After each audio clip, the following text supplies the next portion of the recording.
Malayalam big boss season 7 ലൈവിൽ ഇപ്പോൾ നടന്നുകൊണ്ടിരിക്കുന്ന അക്ബറിനെയും അനുമോളിനെയും ബിഗ് ബോസ് വിളിക്കുകയാണ്. അപ്പോൾ നമ്മൾ വഴക്കൊന്നും ഉണ്ടാക്കിയിട്ടില്ലല്ലോ എന്ന് അനുമോൾ പറയുന്നുണ്ട്. നല്ല ധാരണയാണല്ലോ എന്ന് ബിഗ് ബോസ് പറയുന്നുണ്ട്. വഴക്കുണ്ടാക്കാനൊന്നും അല്ല വിളിച്ചതെന്ന് അനുമോളോട് ബിഗ് ബോസ് പറയുന്നുണ്ട്.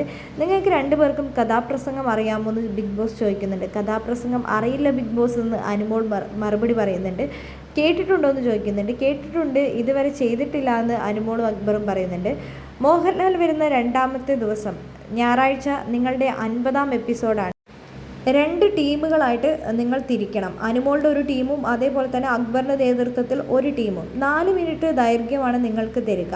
കഥാപ്രസംഗമാണ് നിങ്ങൾ അവതരിപ്പിക്കേണ്ടത്. ബിഗ് ബോസ് വീട്ടിൽ വന്ന് അന്ന് തൊട്ട് തുടങ്ങുന്ന ഇന്ന് വരെയുള്ള ഒരു കഥാപ്രസംഗമാണ് നിങ്ങൾ പ്രസൻറ്റ് ചെയ്യേണ്ടത്. അത് നിങ്ങൾ പ്രാക്ടീസ് ചെയ്യേണ്ടത് നിങ്ങളെപ്പോൾ ഞങ്ങൾ സിനിമ കാണിക്കാൻ കൊണ്ടുപോകും. അതിനുശേഷം നിങ്ങൾക്ക് പ്രാക്ടീസ് തുടങ്ങാവുന്നതാണ്. വളരെ മനോഹരമായ രീതിയിൽ എല്ലാവരെയും രസിപ്പിക്കുന്ന കഥാപ്രസംഗം തയ്യാറാക്കാനാണ് ബിഗ് ബോസ് പറഞ്ഞിരിക്കുന്നത്.